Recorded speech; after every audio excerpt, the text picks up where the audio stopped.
Hello and welcome to my Project Scope presentation on the new e-com camera for the Iconic. Today we'll go through the integration, installation and the informative seminar that will follow for the implementation of this new technology. Hopefully we'll keep it to a 5 or 10 minute time frame, and towards the end there'll be time for some feedback or questions if anyone needs. Alright, let's start by having a look at the project brief or scope. So the e-commerce environment last year grew by 23% and is forecast to grow next year by a further 25%. Now currently e-commerce conglomerates take a series of photographs with a manned camera that shoot around the model, taking the series a front shot, side shot, back shot and 3/4 shot, which is then sent off to the computer. The eCam follows a fluid motion around the model, taking the series of photos front on, side on, backwards and 3/4, which is then sent straight to the computer. There's no movement of the model, there's no need to adjust the garments, everything stays still and perfect how the stylist has left it. Now this project team will consist of 7 people. There will be 2 senior management advisors, 2 account managers, 2 skilled experts with the new technology, and myself as the project sponsor.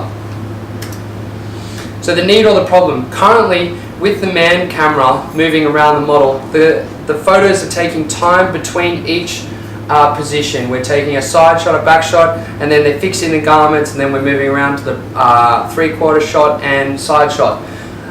With the fluid motion camera, we can just follow a sequential series around the model, taking photographs in order, which can then be sent straight off to the technician, edited on the computer, and then uploaded straight online for people to make their purchases.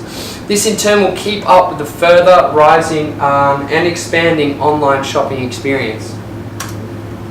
So project timing. We've got the start date at the end of April 2018 through to May 2019. It requires approximately a week to be installed into the studio, and then a 2 or 3 day seminar which will technically advise the staff on how to use the new technology and the requirements associated with it, with also the benefits that come alongside it. Then once that has been done, every 2 or 3 months there will be a technician to come out on site, view the new technology, make sure that people are up to date and keeping being able to use the product to its full potential. I've included a Gantt chart here as well, which outlines the number of tasks and who they're assigned to, and also the duration of each event, just to give a better perspective of how the project is going to unfold. Now the core objectives. We've got each day we're shooting approximately 100 SKUs per studio. We'd like to increase that by 50% by shooting another 100 SKUs per day, therefore allowing for a much greater saturation of products being uploaded online. We also negate the need for a photographer in the studio, so the Fluid Track is an automated system that runs around. You will be saving on average, an average photographer's annual wage is about $70,000, so we will negate the need to use a photographer, therefore saving the wages on the photographer.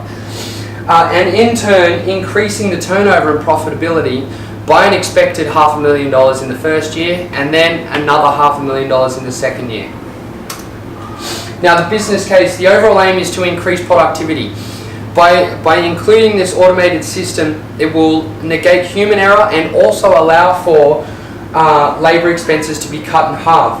Now the roles and responsibilities of each of these, of each of the project managers will ensure the fact that there is a stream of communication from bottom to top, top to bottom, that allows for the technology to be updated and consistent and working in a manner that allows for quality and quantity to be maintained. The other great thing about this is also we are the leaders in this technology. There are no competitors doing this at the moment. They are all using man-held cameras taking the series of photos. We will be the first ones to implement this technology. The business case continued. I did a little pestle analysis upon the environment in which the camera will be focusing on, and the e-commerce environment and the political and economic capabilities within this. People seem to be very welcoming of the new technology. They were slightly stuck in their ways, but bringing in a new technology and also providing the economic background that the camera will be in people are earning good money. People are shopping online. There is the justification to be able to spend this initial cost to allow that to create good quality photos that people will consume and use and purchase goods with. Some of the measuring success items I picked out were the schedule, the quality, the cost, and the stakeholder satisfaction. Now, just maintaining that we stay on project schedule outcomes and times, maintaining the quality of a man-held camera photograph, also the cost, just making sure that we stay with the current actual spend, and also what I think is the largest one is the stakeholder satisfaction, or what the stakeholders are expecting out of this. So we'll communicate with them, making sure that the products and what we're producing are up to standard. The project phases and timelines: initiation, planning, execution, monitoring, and conclusion. Now, all these phases were essential in the design of this project. However, I would like to focus on the monitoring phase at the moment. We're up to the execution. We're talking to higher management, using staff skills and allocating jobs towards this new project. However, monitoring with corrective actions, making sure that we realize where this technology is going, what the implementations of it are, and how it can be applicable, and then creating corrective actions that allow for it to progress and move forward. Risk management and control is also along the same lines of things as monitoring. Now, there are risks associated with this, as we will be the forefront of it. No, there are no competitors who are doing it, so we can't base ourselves off that. That is a risk. The risk is also the fact that human nature enjoys staying with what they've got. They make sure that the procedures and the production has a stock standard set of steps. This will also, after being taught and educated on how this works, will provide a perfect framework that allows them to focus and follow and produce great pictures. Some of the control mechanisms put in place for this risk will be Q&As and questionnaires, and also staffing days where we will sit down and ask how the technology is going. The identification and assessment of these risks will be essential in allowing our technology to move forward and progress together.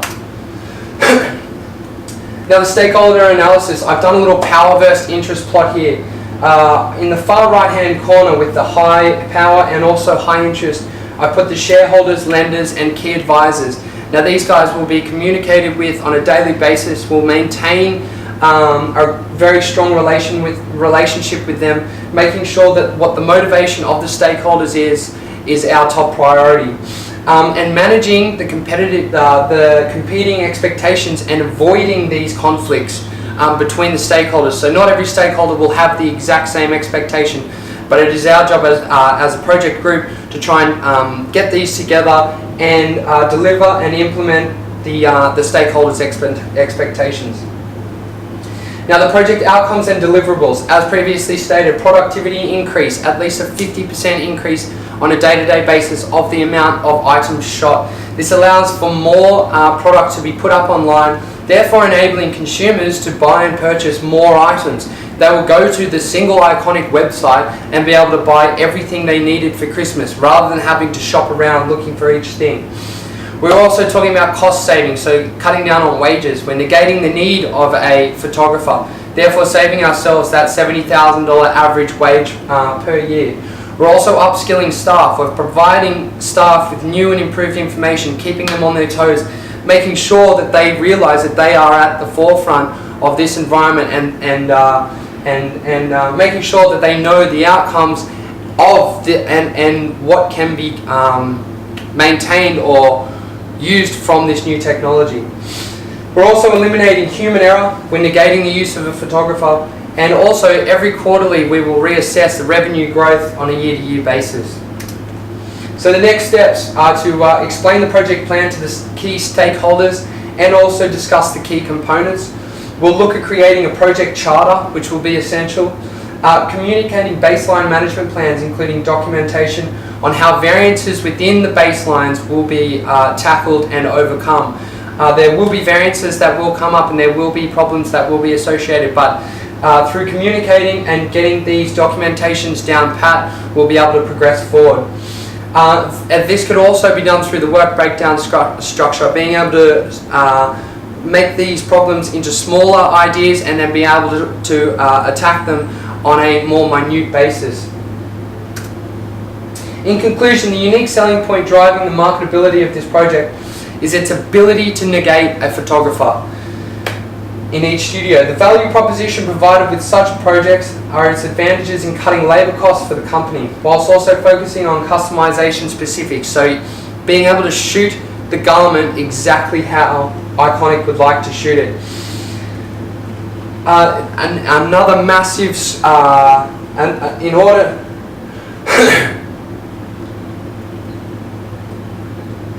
this is a very new technology which can in turn be used as a huge pivot point in entering it into the marketplace.